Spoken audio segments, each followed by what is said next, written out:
how it is, right? Like I think most times the things that drive us are not always the easiest things that we've experienced. Like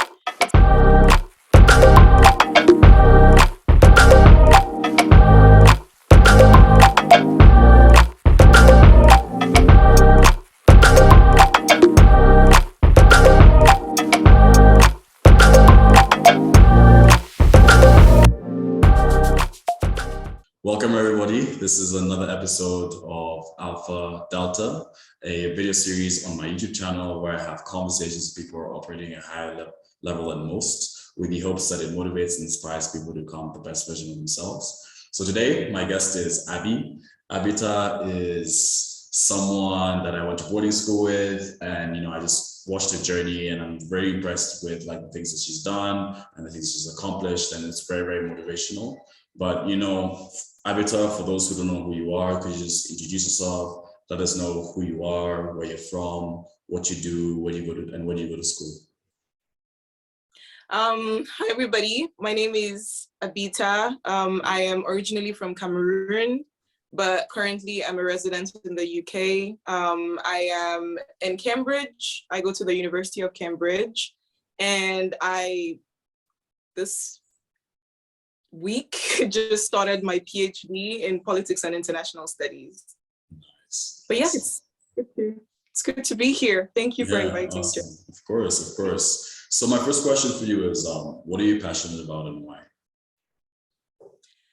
I am extremely passionate about service, more so in the political realm. I think for me, it's important that people are, both leaders, but also followers in many ways. And I think the best path towards service is doing so from the back and making sure that you're empowering people, you're encouraging people, and you're giving people the tools and platforms to, like Joe would say, become the best versions of themselves. Right. And so that's sort of the kind of thing that I'm passionate about. It's always been there. I don't know when I started getting an interest in politics. I have always wanted to run for one election or the other, whether it's in primary school or secondary school or university or even to this date. And so I thought, impacting people in that way, creating policies that people would benefit from, and accessing the kind of influence that allows me to create large-scale impact. Those are the kinds of things that wake me up in the morning, and that's the last thing I think about when I go to sleep at night. So I thought, why not pursue a career path in that? And hence the PhD in politics and international studies. Right. Absolutely. No, that's very interesting. I think what I'm getting from you is just like you're very passionate about just service, right? Bringing out the best in people.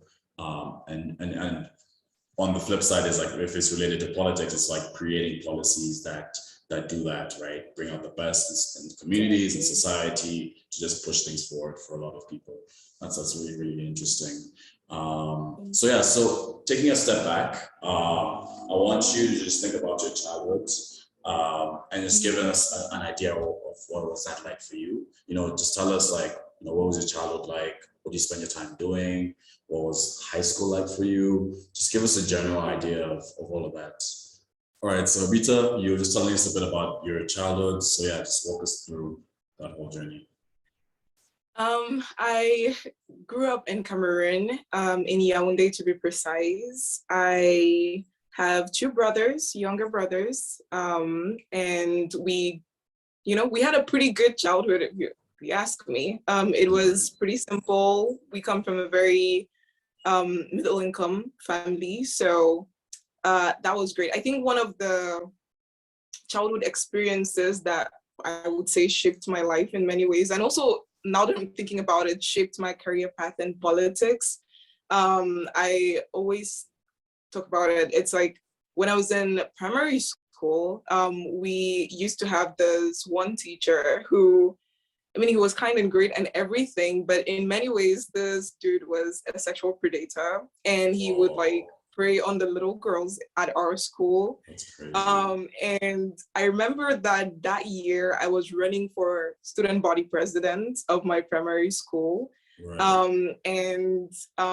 I had gotten voted in and everything, but prior to that, this teacher had made advances at me, right? And so I had reported it to my parents and my parents had caused drama about it and everything. Right. But because of that, he found ways to retaliate like after that election. So that was like the first big position I had ever run for in my life. And I was like really passionate about it and really willing to help. But I was also 8 years old at the time. So he walked up, I remember after the election, he walked up in front of everybody, like the votes were public. And so he walked up in front of everybody and he basically discredited me in front of my classmates and was like, yeah, I know you've elected her, but she doesn't have what it takes to be in this position. Crazy. And you were 8 years old, like. Yeah, I was like, and I remember that being like one of the key experiences of my childhood that I would never forget. And I think two things. Sorry to hear that, by the way. Sorry? I said, I'm really sorry to hear that. I'm really sorry that you had to go through that. That's just so crazy. Oh, no. It's fine. It's a long time ago. And I've spoken about it. I have a TED talk that I also like shared on there for it. But I think for me, that helped me realize like, first thing, if I was a little boy instead of a little girl, like I would probably hold that position because then he would not have grounds to make those kinds of advances and then retaliate in that way, right?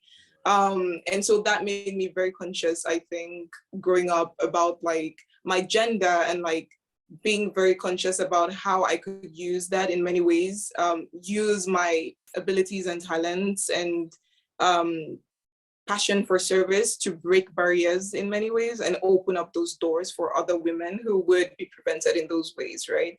And then secondly, for me, it was just important to realize like how a single person could cause so much damage, like could torpedo an entire election. An entire election that my class ran, it's like one person could do that. And for me, that just said like, if one person can do that, then I am one person. I can also do so much more to reverse that kind of.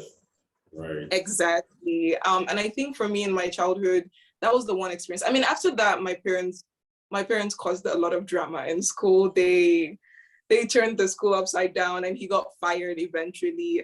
But I think I took that with me and in my head, I didn't end up having the position because of what he did, but I was like, wherever I go, I would always show that like, first of all, that I'm capable, but then secondly, that people like me are capable. It doesn't matter who we are, where we come from, what talents we hold, we're capable of impacting in many ways and, and should not be prevented. So, and then I went to secondary school, ended up running for student body president again.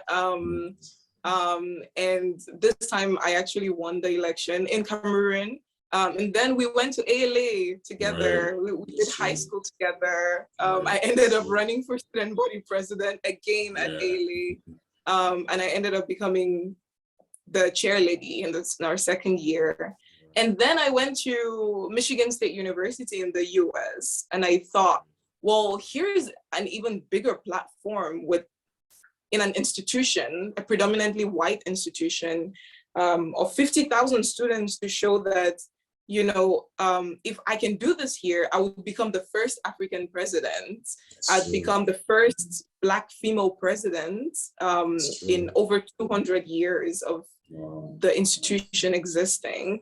And I would be showing that, your accent does not matter, your skin color does not matter, your nationality, your family background, none of that matters as long as you have a true desire to be of service to people. And so I ran the election and I ended up winning and becoming the first Black female president in school, which was very exciting because then I I saw the ways that that impacted our Black community is not a monolith, and I'm not implying that, but it impacted our Black community on campus. I saw a lot more Africans coming into student government because at the time I was running, we did not have a lot of Africans in student government. We did not have a lot of Black people. But then after I was able to do that, I saw a lot more people wanting to access these positions and then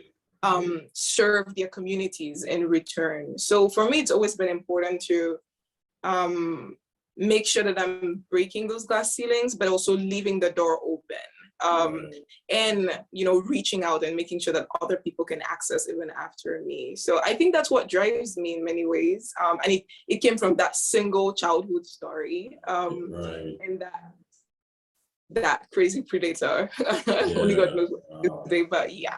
That's I find that really, really interesting and also very inspiring. I mean, because it was very ugly and disgusting situation to be in, right? But it spawned this whole journey of you just like pursuing and trying to achieve new heights. You became very, very passionate about politics. Whatever environment you were in, whether it was in high school or in boarding school, or university, you just kept on trying to just push that barrier as to what's possible for people like you and everything. So I think that's really inspiring, honestly. It's as much as it was a very ugly and disgusting situation, right? It just seems like there's like a lot of good that's come out of it over the many years, like obviously in hindsight now, right? Yeah, but that's how it is, right? Like I think most times the things that drive us are not always the easiest things that we've experienced. Like it's like most times we're refined by whatever pressures and like whatever furnace that life has put us through, and then it then comes back to us to be like, okay, how can I take this ugly incident or and then transform it into something that people could actually benefit from, right? And I think and then also like you're also just a testament and you are an example of like you don't become defined by these ugly situations, right? You know what I mean? It's like you can go through this terrible thing, but that doesn't make you just that. You can just become so much more, even better than what you faced with. Yeah, awesome. Exactly. Awesome. So the next question I have for you is, can you walk us through how you got to where you are today? Just like, tell us a bit about your career path. What are some of the things you've done? Just give us an idea of that whole journey.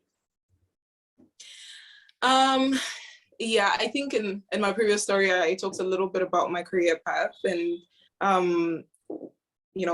the reason why I got so interested in politics and like just my desire to essentially practice that in every space that I was in and make sure that at every level I was using what I had to create some sort of impact and change in the people around me. So yeah, I think for me, my home was always student government. It just made sense over the years to be there, come up with policies that would, shift perspectives and like change the trajectory that whatever institution I was in was headed toward. And I did that throughout. I did that in undergrad, where some of the policies that I created, I mainly focused on creating some sort of equity on campus and making sure that communities that were traditionally unheard and traditionally did not necessarily have their voices prioritized, making sure those policies were amplifying those voices. So for example, one of the policies that I had written in student government and undergrad was ensuring that halal meals were provided in the dining halls, because our Muslim community, like a lot of them had to end up eating like haram food in the dining halls because they simply did not have options. And so I wrote policy that in turn the administration appreciated and implemented in our dining halls. one of the other ones was one of my vice presidents and I, during COVID, we fundraised $85,000 to ensure that students who had food insecurity were provided for during that period. So we ended up providing $75 grocery gift cards to over 1,500 students that year. And just by going from administrator to administrator, office to office, student organization to student organization, essentially fundraising. And yeah, I think those are the kinds of things that I like to do. Those are the kinds of policies I like to create. Those are the kinds of projects that I like to implement. Working with displaced persons in Cameroon also. Those are the things that, it's like make me come alive, essentially. And that then I think all those things in many ways brought me to where I am today at Cambridge, because obviously Cambridge is a very traditional school, but they have an incredible focus on the impact that you can create. And so in many ways, they looked at those things and they thought, hey, you know what, like, we think you would be valuable here. And they accepted me for my master's, which I just graduated from 2 days ago. By the way. Congrats. Thank you. Okay, for anyone watching, like the date today is October 23rd. So just to make sure everyone, when they're watching this, because it's probably going to be published much later than this, but just for everyone watching, today is October 23rd. Yeah, and I graduated on October 21st, so just 2 days ago. But and then for the PhD program, which I'm actually hoping to focus on the kind of research that informs policy, especially with regard to the Anglophone conflict in Cameroon. I don't know if many people know about this, but we've had an Anglophone conflict which has claimed so many lives and caused thousands of people, hundreds of thousands of people to migrate in the last, since 2016. So we have this huge community of internally displaced persons who have lost their homes, have been violated in many ways, have lost their family, have lost their sources of income, and are essentially unable to receive the help and the support that they actually deserve in this period. So my research essentially aims at focusing on those communities and hopefully going back home for field work to work with them and make sure that whatever I'm getting out of that is able to inform policy and also is able to inform NGOs and any other stakeholders who would be able to support these populations. So yeah, that's pretty much the career trajectory. Awesome. No, very, very cool. I think it's very interesting. It's also very inspiring as well. So yeah, my next question, I know you did touch a bit about this earlier. The question is, what has been one pivotal moment in your life that has shaped your career? And you did talk about it, so we can probably just skip that. But the follow-up question is, what has been the greatest achievement in your career so far?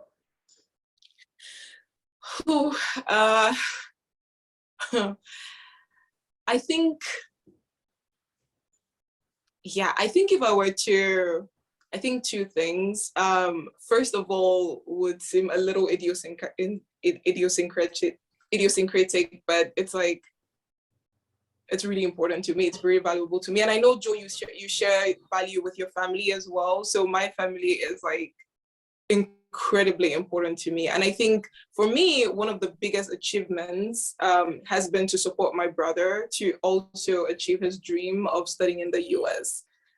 He is always, since he was a little boy, he always wanted to leave the country, leave our society, leave our community, and go out there and explore, learn more, and then eventually come back and recommit to the community. But then if you're from Cameroon, you know how difficult it is to achieve these dreams, especially if you come from a middle income family and you cannot afford school fees or anything like that outside. It's expensive. It's like ridiculously expensive. It is. Yeah. And so for me, it was really important that I helped him achieve that. And in many ways, supported him throughout his application process. It was 4 years of a lot of work and a lot of rejections and a lot of like Right. tears. Right. But this year, he eventually got accepted and he actually got funded for it too. So That's amazing. I felt like it's his achievement, but I, Literally, as a big sister who also was there like cheering him on and like working through it with him, I personalize it as mine too, because I'm like, yeah, like, so I think that's one. I think the second one is yeah, obviously the impact that we created at MSU, my undergraduate, Michigan State University, when I became student body president. I think some of the projects that we undertook were so revolutionary, and they created history in many ways. And they touched people that were traditionally, like I said, traditionally unheard. And usually when I have a dark day, I go back to the comments and the messages that I received from people during those days impacted by some of our policies. Like, yeah, it makes everything else so much worth it. So I think by all means, that would be those two are like presently my biggest achievement. Nice. So it's the being able to send your brother to university and just the amount of impact you had as a student body president at MSU. That's awesome. That's awesome. So my next question, it's similar to the previous one, and the response I could tell will be also very, very similar. So I don't know if you want to give something else, but the question is, what is the biggest challenge you ever had in your life, and how did you overcome it?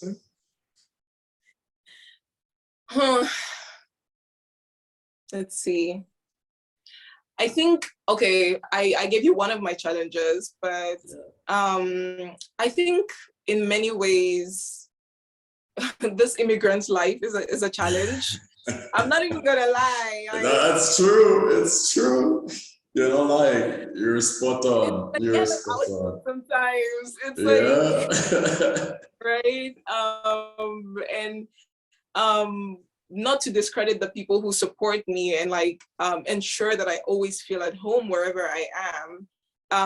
But people always say like bloom wherever you're planted. It's not easy to bloom where you've been planted is, exactly. The soil is not what you know. It's not, precisely. It's like lacks exactly. the nutrients. Exactly. So I think it's always a struggle moving from one place to the other, and having to unlearn a lot of what I come in with and then relearn things in different ways, having to be open. And I don't think that's a challenge at all. I think it's growth in many ways. But the process of it is challenging in its own respect, right? And so I would never take back anything about moving out of the country and going to all these different countries to learn and study and experience and appreciate, people, cultures, and differences. But the process of it sometimes is really rough. It's really rough when you come in with a different accent and like you look different and you feel different and you don't understand a lot of the joke that people make in classes, and like you're like, okay, like, can I go home now? Like, exactly. Next flight to it makes you feel like an outsider half the time. You don't feel like exactly. And also like here at Cambridge, in many ways, a lot of that comes with imposter syndrome, right? Where it's like, am I good enough? How did I get here? Somebody's gonna find out someday that I'm actually not good enough to be here, right? And so in many ways we wrestle with these things. But I think it's the awareness of what these things are that then empowers you to overcome them, or empowers me to overcome them, right? Because then when I start to spiral in that sense, I'm like, yeah, I know the name of what I'm going through. Like it's called imposter syndrome, and literally, it does not mean that what I'm experiencing is what's real.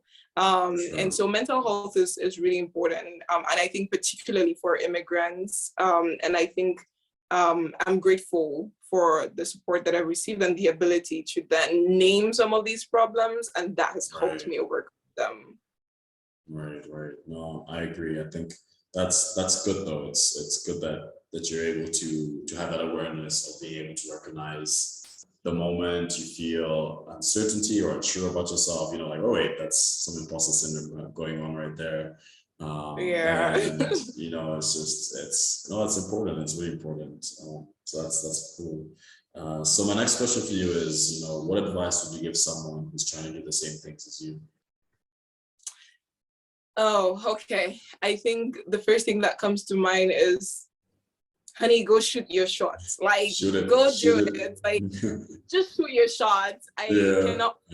Like, I think preparedness is important, but many times when it starts to hinder actual action, then it becomes overrated. Like, it becomes overvalued. Like, absolutely. I cannot tell you the number of times when I would step into a room or run for an election or apply to a school like Cambridge, and I'm like, I know that I'm not 100% prepared for this. Like, I am not ready yet. I'm gonna do it anyway. Who's gonna sue me, right? Exactly. So it's like, I think if you want to do it, there's never a time when you would be 100% prepared for it. Just make sure that you're enlisting the support of the people that have you at heart and like would be there for you throughout the process. Once you have your team enlisted, whether it's your family, whether it's your friends, whether it's professionals, in many ways, once you have those people and you know that you can trust them, just go out there and do it. Like, I cannot tell you. I cannot tell you any different. The number of times I have done it, and I'm like, I know I would not win this election. Right. Like, I know I would not win this election, but I go out there and I run for it anyways. Right. Because I just know that. Yeah, because I just know that the people that I know would benefit from this, like, would be impacted by this, whether it's through the policies or even just through seeing me and seeing themselves represented in me. Right. Like even if it's just one person who would see that representation and their life trajectory would shift to a better state, like, that to me is worth all the embarrassments that could come with like losing an election or like getting rejected from a school or so it's like, do it shamelessly and just shoot your shot. Like, it's okay. No, I agree with that. I resonate with that quite a lot. It's something that I try to apply to my life all the time. It's having an action bias to thing. It's like the moment I feel like I want to do something, like, just do it. Don't even like think twice about it. And I actually read like a really, I got this framework from this book called The Millionaire Mindset by T. Harv Eker. And essentially it's called a 3A process. So I was basically saying it's called a 3A process, and the different A's stand for act, assess, and adjust. Right. So in anything you do, like, you want to first act first. And then you want to evaluate your action, like what was the outcome of it? And then you want to adjust your next action according to that specific outcome. And then it's a cycle, right? You just repeat an action again, and you assess it, and you adjust it again, and then it just goes on and on and on. So I think, I resonate with it a lot. Just do it. Shoot your shot. Shoot your shot. 100%. Oh, I agree. It's like, I don't remember. I think it was The Flash that I was watching, and but they were talking about coming up with plans and making plans and everything. But at some point, obviously, nothing's gonna go according to plan. So then, like you're saying, like, assess and adjust, like, throw the plan out the window and like, just like, whoever you have in mind while you're trying to achieve something, whether it's yourself, whether it's your family, whether it's the people that you think you're going to impact, like, I think that's motivation enough to, in many ways, adjust, assess, like, throw the plan out of the window. And then as long as you're grounded on that fact that these people would benefit from it, me included, however it's done, it has to be done. Like, whatever path you take, you know, that's okay too, right? So I agree with everything you're mentioning. Nice. Cool. So my next question for you is, where are you heading to? You know, what are some of the things you're hoping to accomplish in the next couple of years? I am just starting my PhD, which this in itself is an answered prayer. This is in itself is a dream come true. I think I've spent the last year. It's I am still, I think, in this moment. If no one's told you that, I'm gonna tell you right now. It's like, I know stuff like that's not easy. I know it's not easy at all. So congratulations for sure.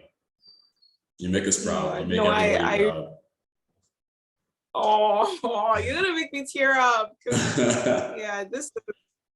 I'm already basking and like just soaking in so much gratitude in this moment. And I really, I honestly have not even had much time to think like, what else do I want to do in the next 2 to 3 years, right? I think that's what I've been doing in the last 3 to 4 years, like chasing what's the next application to do, what's the next step, what next. And so I think in this moment, there is a little bit of stability because I know where I'll be, what I'll be doing for the next 3 to 4 years, which is this PhD. And so I've not necessarily yet felt the pressure to figure out the next steps. And I think that's okay too. That's also like one other important thing to note about that, which it's okay to sometimes not know what you are doing. Like, right? It's okay to take some time and like take multiple steps back to just figure out where you're at and to be in the present moment, soaking in gratitude of how much you've already accomplished. I think the future would always come, whether you plan for it or not.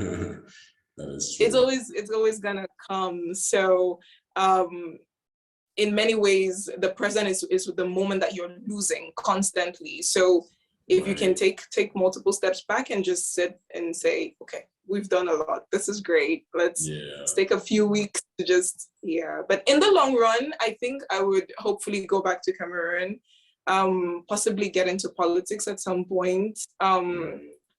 This is a dream that fingers crossed, maybe first people president or something. Who knows? But we'll see where life takes us. Awesome. Cool, very cool. All right, so the next set of questions are a bit more personal, and the first question I have for you is, do you practice self-improvement, and if so, what do you do? Yes, I do. I think consistently, I do. I think one of the, not to toot my own horn, but one of the things that ALA, I think, really taught me, and just a valuable lesson that I carry to this date, is the ways that I am able to appreciate feedback. I think one of the things they kept on repeating to us was, feedback is a gift. You either take it or you give it, but it is a gift, right? And so shifting perspective from feedback as a criticism and as a negative thing and as a personal attack to feedback as a gift, I think that's one of the things that changed my life. And it's the core method that I use to practice self-improvement, really relying on the people that, that I trust to help me get better in that sense. No, it makes sense. And I think, so actually, like, I would actually go further to say that constructive feedback is where it's a lot more valuable than just like, because sometimes you can get like pretty negative feedback and it really doesn't True, true. in any way. True. But when it's constructive, and it's funny because like I think for me, if it wasn't for ALA, I wouldn't really have like that need to always want to get feedback. You know, that needs to always want to have constructive feedback. I think prior, I always just felt it was just criticism all the time. You know, I was just associated something negative with like getting feedback, right? So like, why are you attacking me? Like, I'm literally, doing so much. I'm doing exactly. Why are you poking holes, right? Can you just let me be, right?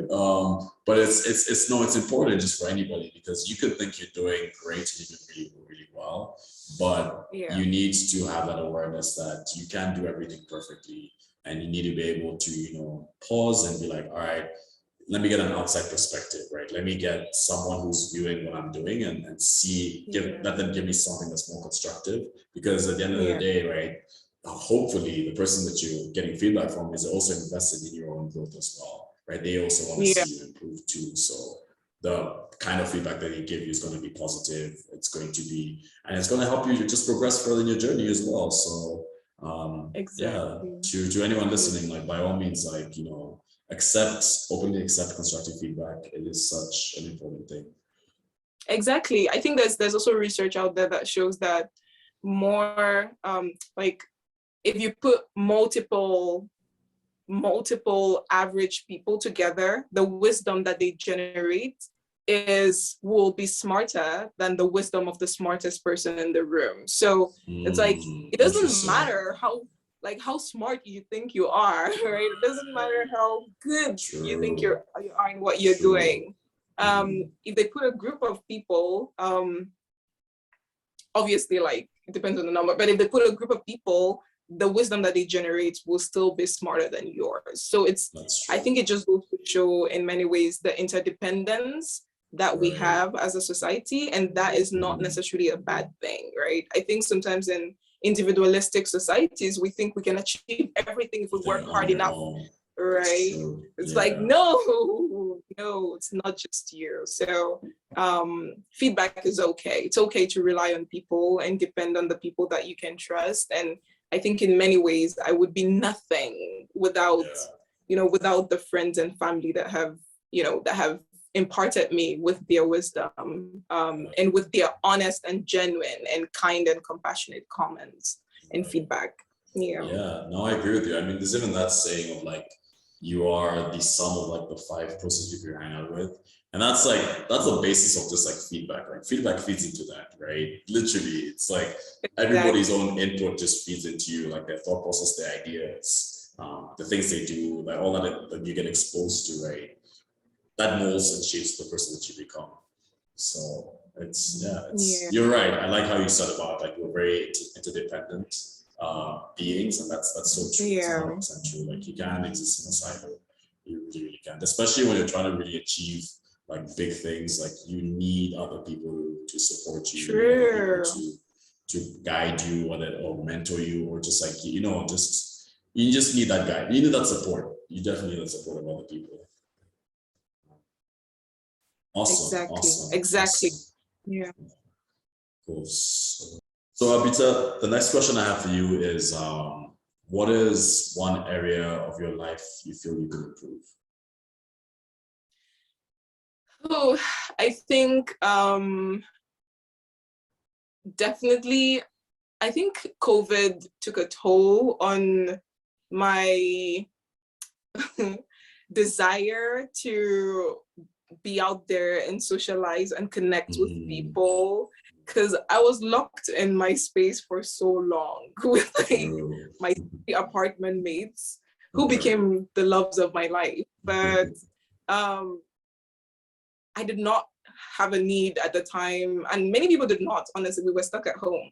Many people did not have a need to go out there and interact and socialize and get to learn about people's stories. And in my whole life, that's always been something that I valued about myself.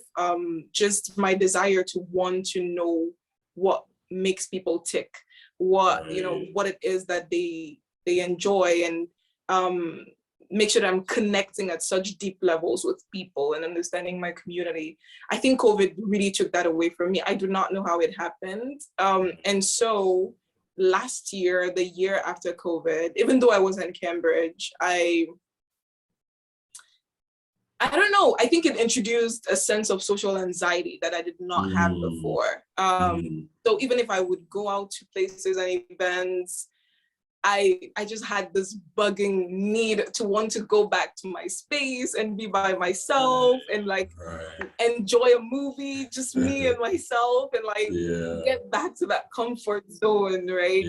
And in many ways, I think I appreciated the fact that I was comfortable being by myself and being alone. A lot of people I know struggle with appreciating being just with themselves and enjoying their own presence, right? So I was grateful for that, but on the flip side, it was such a bummer that I just, these engagements were not as enjoyable to me anymore.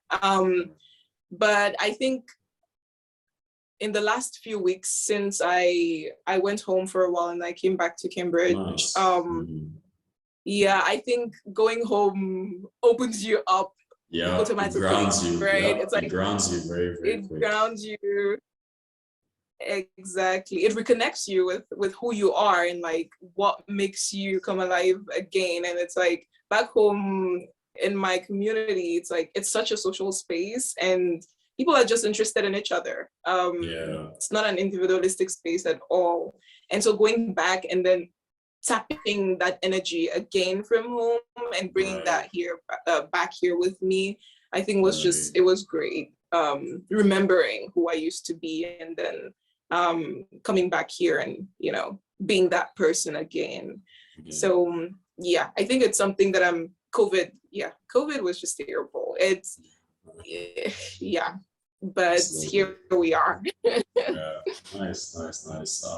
So I'm getting for you, it's just like being able to just improve on your social skills, getting back into that, your usual social self, trying to fend off whatever self you developed during COVID and just get get better at just socializing with people. Cool. Exactly. So my next question for you is, what does being a woman mean to you?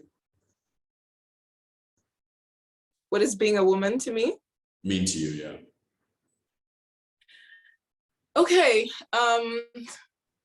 I think being a woman in many ways is self-defined empowerment to so first of all, in many ways, I don't think women are a monolith, right? Obviously, there's like all these differences when you're bringing in the fact that gender in itself is socially constructed, and asking these philosophical questions as in what is a woman, and like it's still a huge controversy and debate nowadays. And so with all these fluidities, being a woman is not a monolith, or being a womanhood it does not entail just like one kind of people in the group, but it's like different sexualities, different genders. But I think the core part about being a woman is like just our ability to be empowered and feel empowered regardless of the societal pressures that people put on us because of the ways that they have defined us, right, as women, right? And it's like, I think whether or not you see yourself as like feminine or a woman or however you see yourself as, if society looks at you and they look at you and they think, because I see her as a woman, she's not capable of this and that, or I look at her and she does not look like my traditional idea of a woman, and so she's not capable of this and that. I think your ability to thrive amidst all of that is, I think, the most powerful aspect of our womanhood. And I think in many ways, it's the most definitive aspect of our womanhood as well. So to me, being a woman it's empowering, it's it's resilience, it's, it's, I don't know, I don't even want to relate this directly to reproduction and the resilience that comes with that, because that's not the only thing that defines womanhood, even though it's one of the main things. But it's like, it is resilience in many ways. It's not easy to walk this earth in the gender that you carry, right? Whether you were born with it or not, it's not easy to walk this earth in that. And so being able to come out of that and still achieve the things that you achieve makes you a woman, makes you a true woman. And being able to empower others in that process as well makes you a strong woman, makes you a true woman. And that's how I would define it. But yeah. Interesting. I like that the definition you gave. You talked a little bit about resilience, a little bit about empowerment, and not being so confined to what societal expectations and definitions and constructs are of womanhood. I really, really do like that. So my follow-up question is actually, how do you navigate or approach life as the said woman? I think there was a time in my life when this is gonna be embarrassing, but I thought that to be powerful in a space, because again, right, like I'm in a field which you don't see a lot of female politicians out there. It doesn't matter, like even if women do politics and my kind of field, you don't see a lot of female politicians out there actually winning elections, actually like having people trust in them and like giving them those positions and accessing those spaces. And so many times I thought that in order to access those spaces and to do things differently, I would have to appear very masculine, right? Like I would have to, like if I woke up and I had a nice dress, or I had the other option of wearing like a pair of pants, I would pick the pants, because I thought if I like strutted into the room with a pair of pants and like a suit and looked a little more manly, people would respect me more, right? People would people would give me the credit that I deserve. But I think in many ways, like I've outgrown that. I think it's possible to be feminine and be powerful and be intelligent and to still command the respect that you deserve to command, right? It just means that maybe people would not give it to you as easily, but to still command it. And for me, that's how I navigate the world. I rely a lot on the value that I have to provide through my intellect. I rely a lot on that in navigating this world as a woman. If I get into a space, for me, it's important that if I have an opinion about something, that it's not left unsaid, right? And it's important that that intellect helps me through those circumstances where you're the only one in the space, and also that passion and desire to be impactful, and to not forget why I do what I do, that the purpose of every action that I take, right? Which is, I really want equity in the societies that I am a part of. I really want impact, right? I really want social and financial impact for people. It really it really keeps me awake at night, right? To think about ways of like bettering the people around me, right? And then relying on that and knowing that that would come through, regardless of like what people think of my gender and my abilities because of that. So I think those are the two things that I rely on: intellect and my purpose, and then putting that out there as assertively and as strong. Yeah.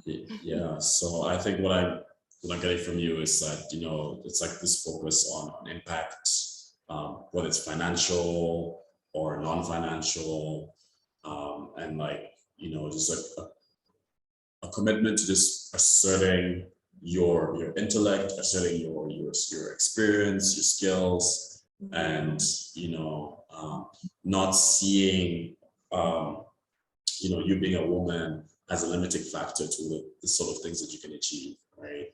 Exactly. Yeah. Exactly. I think I agree. And like actually seeing being a woman as as an added value to the circumstance that I'm in, right? Like I think it's a privilege. It's a privilege to do the things that I do being a woman, right? Like I enter spaces and I'm like, wow, like I am so different from everybody else in this space. And because I am who I am, that already like sets me apart in many ways, right? And some people might look at it and think of it negatively, but I look at it and I think, wow, like I am set apart in this space, and that means my perspective, my experiences, the value that I bring is so much more essential for this space to then transcend its traditional and transcend into something even bigger and better. And then obviously, like I said earlier, opening the door to let other people walk in, right? And also infiltrate those spaces. So yeah, I think it's definitely an added value being a woman to me.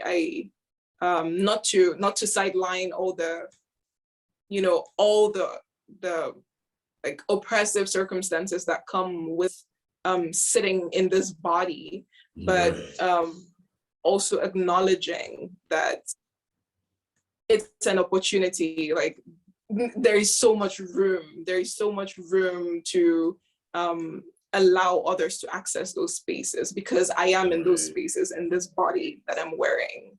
But yeah, it's true. Awesome. I think that's very inspiring, and I definitely feel that for a lot of women who would be listening to this, they might probably feel very, very motivated and very, at least I'm hoping that's the case. Heck, I feel inspired right now, and I'm not a woman. So, but you know, we've come towards the end of the interview. Do you have any questions for me? Not necessarily questions, but I know I said this before we started recording, but I think it's important for people to hear. Like, I think you're amazing, and like what you're doing, this is so needed. Just in many ways. I think, like I said earlier, you inspire me. I think you going back to Kenya, you pursuing your passions, you unrelentingly like pursuing happiness, right? Like regardless of the circumstance, like being like happiness is important, and family is important, and I will pursue that, like whatever it takes. I think it's not common. It's not common. It's just not in my experience, and I think that inspires me in so many ways. I think this platform is powerful. I cannot wait to see it grow and like blossom, and like maybe have like Obama here on here. That'd be really like, awesome, actually. That'll be very cool. Yeah, no, I really appreciate the kind words. And thank you so much for making the time. It really does mean a lot. I really enjoyed this conversation. My hope is that the audience enjoyed it as well, and that they did get something that is inspiring and motivating to them. So the last thing I have for you is just, you know, where can people find you? Is there anything that you want to promote or plug on this episode? I could give you my social media details, maybe if you could put it in the description box. Absolutely, and I think if people want to know more about me, they could follow me on there. But it's such an honor, Joe. Such an honor to see you again after all these years and to be here on your platform. Thank you. And thank you for making the time. I do really appreciate it. So yeah, for everyone watching, this has been an episode of Alpha Delta. The purpose of this series is just to motivate and inspire people to become the best version of themselves. I've been your host, Joe Karaoke, with my guest Abita, and it is a goodbye from us.